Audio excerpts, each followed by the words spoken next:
it's another day, and it's a day off work actually, extended bank holiday. So I'm back down the workshop, and well, first of all, the bow. Now that is still damp to the touch, so it's oil based. It's going to take a few days to dry.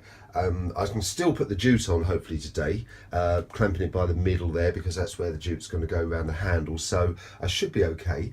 But just a couple of points. So something I mentioned in the last video was these shafts here, and putting a bit of linseed oil on them. Well, I did that, and when I tried the first fletch on this one, the fletching tape didn't stick, did it? Because it had an oily surface. So that was an error. So don't do that. I mean, do it afterwards, put on whatever, but when you put the actual fletchings on, make sure it's straight onto bare wood. So what I've done is I've just put some white spirit and just cleaned off the sort of back end of these.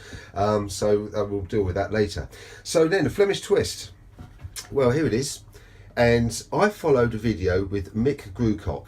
Now he's really good, he's really clear, and he explains very thoroughly how to make this twist here at the end with the loop. And so I would suggest you go and see him, because and then it'll be much clearer than me. But just a couple of points. When you come down and wrap over and then you lose your ends, carry on past, as he says, a little bit. Then he does the other end. Doesn't explain too much apart from at the end he just says, then I stand on it and twist. Now I tried to do in the other end. First of all, I couldn't work out my length for the bow yet, so let's assume that you do this bit and then twist it in the same direction. Just twist this, so basically this doesn't get a counter twist, this bit does. This bit is then just naturally twisted, and then when you come to the other end where it goes down over the bow, you then obviously counter twist that as well, so it's just got a little bit more strength. But I'm going to just twist this until I get up to the other end, do my tests and stretch it, and then I'll get back to you on how I work out how to counter twist the other end. Well, things aren't quite going to plan this morning. The bow's leaning up over there, and it's still damp. I tried wrapping the jute around the ends, and no, it was just getting messy and it's staining the cord. So I'm just going to have to be patient. I wanted to get out there in the woods this weekend and test it, but I don't think I'm going to. So it's going to take a little bit longer. So leave that for a few days. Once it's touch dry, I'll get back to you on that. And just regarding the jute cord.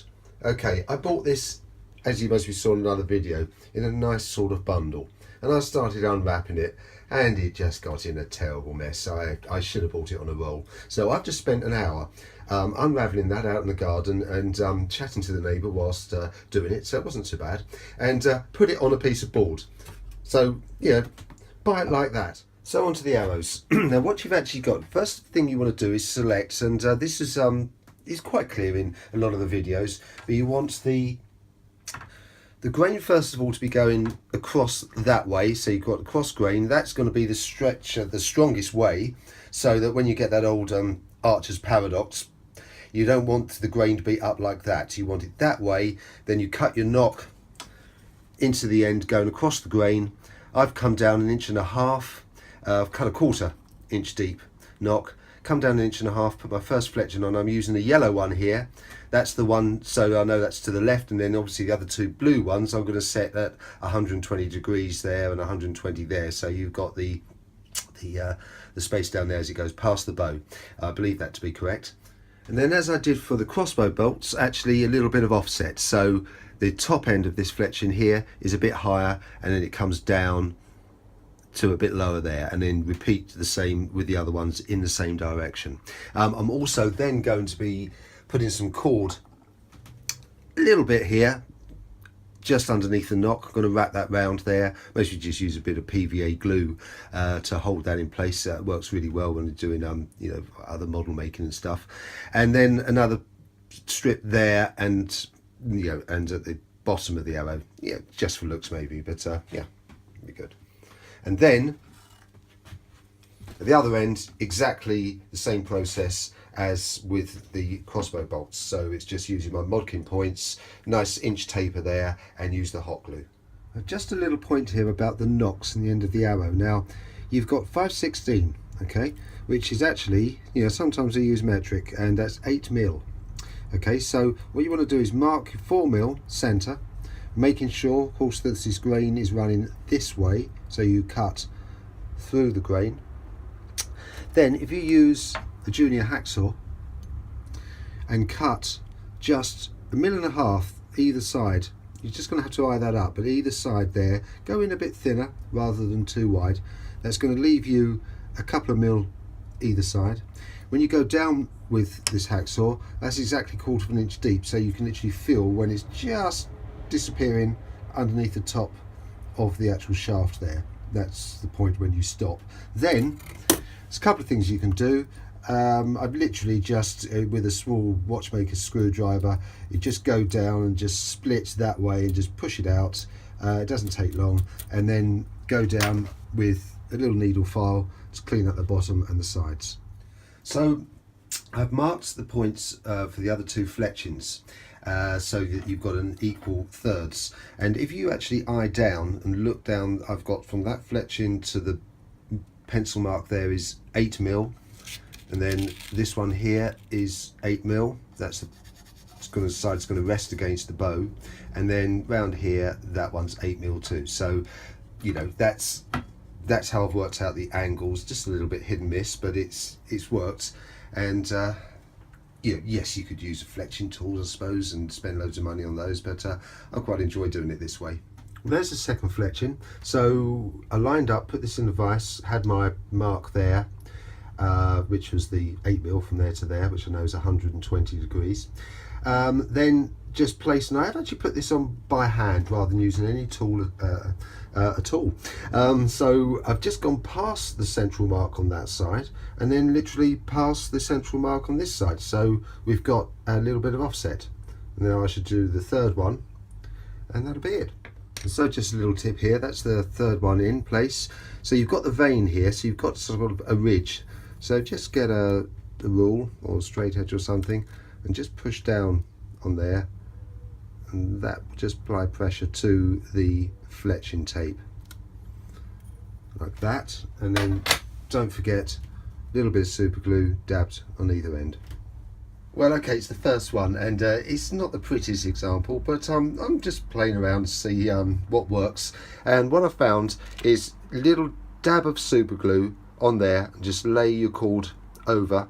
Once that's dry, a few minutes, just give it a blow. You can cut off the excess there, and then just wrap it very carefully and keep pushing the cord nice and tight, so it's nice and close. And then at the other end, another dab before you cut it, and then you can cut it off clean. Now I've actually done this the wrong way around really, because I should put the points on first, but I've just put the first modkin point onto this arrow, and just a little point. Now you'll see with the runoff from the grain, it goes that way, so you'll see the grain from the top going in that direction. You want it pointing towards the fletching.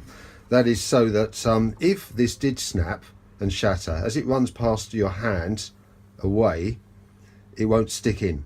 That point has been made quite a few times, but it's that way like that, so that came up, it would run across your hand and not give you bad splinters. Now, the way I did the ends, quite simply, a little sanding disc there on my drill, get the end, mark it 1 inch from the end to there, and I'm literally just holding that on because it's not got a fixed trigger. So I'm holding it with the left hand and then just turning it very gradually along until I get the right taper. Okay, now if you haven't got a lathe, obviously this is the way to do it. I'm holding the shaft under my right arm, sort of like a baton, like a colour sergeant's baton, and literally then holding this drill, and I'm just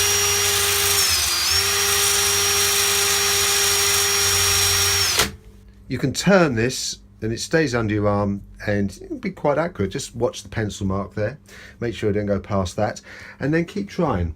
Have a first go there, you see that's not all the way down. If you push, give it a bit of a twist and take it out, you can actually see the little marks there, so you'll see the high points and where you've actually got to be. And just keep doing that until that slots in quite tight, and then of course on with the hot glue. Okay, so the final part, get your old hot glue, take the shaft and the tip, and just see it's getting wet there, just bubbling. Just dab it on the end like that, not right up to the end, just the first ½ inch or so. Get your modeling point, push it on. Now it's already dried a little bit, but don't worry, just get some heat on that point now and you should be able to push that down into the shaft like that. Done. So there's the first arrow. I'm really pleased about that. So that's the end of part 3. Part 4, which was supposed to be part 3, will be back to the bow whenever that's dry.